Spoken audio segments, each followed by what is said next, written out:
Those are the top headlines at this hour. We continue tracking the markets now, so it's over to Manvi. Thanks very much, Priyanka. We've got a 1% gain still on the Nifty and a 1% gain on the Sensex, which was at 17,907.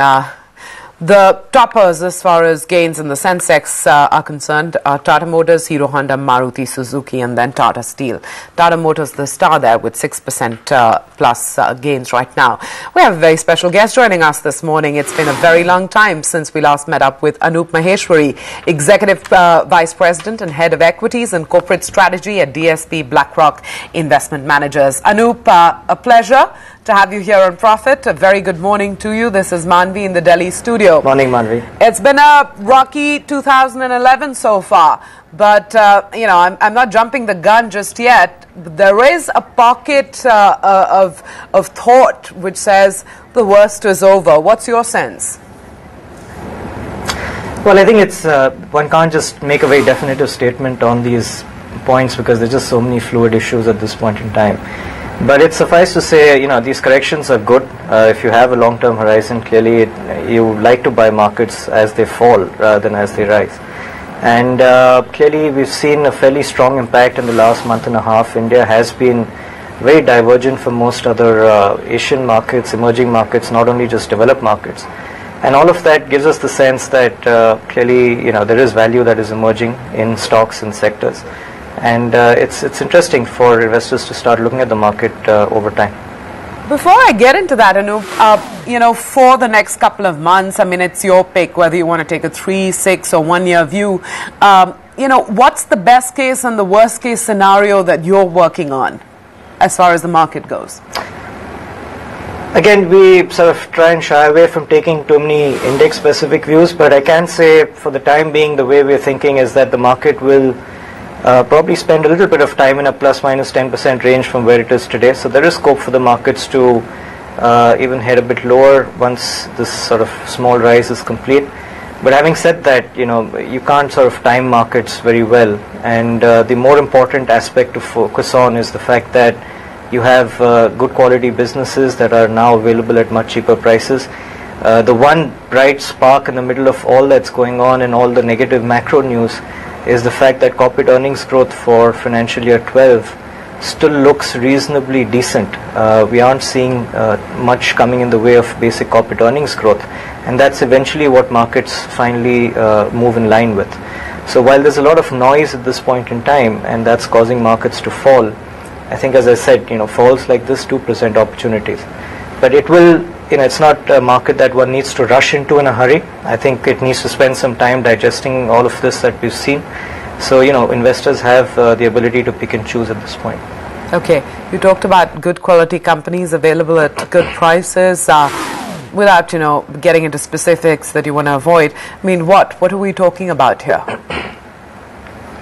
I think banking clearly as a sector will remain a very important part of the market. It's a fourth of the market cap of the index, and again, it's a sector where you are seeing potentially companies growing their balance sheets, you know, probably doubling them in the next 4 or 5 years, both in the private and the public sector space. So that remains a very good, robust core sector as far as investing is concerned. Added to that, you know, we like pharmaceuticals more as a longer term sector to invest into. We're generally overweight on that sector. And then, you know, other areas are also beginning to look a little more promising. You know, the whole infrastructure space, which has underperformed very dramatically, and there are different components to infrastructure, of course, but you know, we do think that there will be some opportunities there as well, because clearly we need to see some degree of capex build out beginning to occur in the next few quarters. So there will be some opportunities in very beaten down stocks in that area as well. 2 questions from based on what you just said, Anup. One is that banking, in light of the inflation threat which persists and you know, rate hikes which are inevitable, you know, is there a certain risk that you're attaching to this whole banking play? The second is, when you said there are lots of components to infrastructure, indeed there are. Which of those components do you like more than others? Sure. So within banking, you know, some of the macro headwinds that we're talking about are easing off already. So inflation clearly is expected to now start easing off from here on. We've already seen very significant rate hikes, deposit hikes by banks. And none of these will make a very dramatic impact on their net interest margins because banks still largely derive their liabilities from current and savings accounts. So as long as there's underlying credit growth, we think there's a reason to be positive on banks, and we do see that. I think 20% credit growth seems to be on track. And in the coming year, because of lower provisioning, we should see even faster earnings growth coming out of the sector. So notwithstanding all the macro numbers on interest rates, inflation, we still think the sector is very well positioned. On the infrastructure side, I think parts relating to construction particularly, and to some extent the roads side of things is something that we're now beginning to look at with a little more interest. I think we have to see some degree of pickup over there. People have pretty much lost hope. But in the last month or two, I think we are seeing some initial signs of a bit of pickup in activity. So it's been a bit of a slow movement, mainly because of policy paralysis. The government's been very slow in moving projects, but we think that will start picking up at some point. Fair enough. So you're going to wait and watch what happens in, say for instance, construction and roads. The trouble zones, which are real estate, telecom, we don't need to list why I'm referring to them as trouble zones, but the bottom line is, is there value in some of these as well? Well, not to the tune that we'd ideally like to see yet. So again, it's very stock specific, so I don't want to brush or do a broad brush on the entire sector. But generally speaking, I think our preference is for obviously higher quality managements within that sector, and businesses that obviously will expand over the next 2 or 3 years. So there are, I'm sure, some names that will do well within these sectors, but I think the sectors as a whole we're still underweight on. Okay.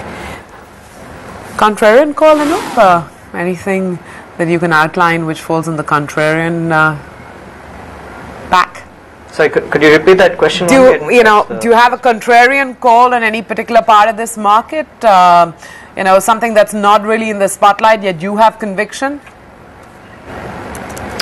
Well, as I mentioned, the infrastructure space or parts of it, where clearly there's not too much of conviction at this point in time, but we're beginning to look at parts of that.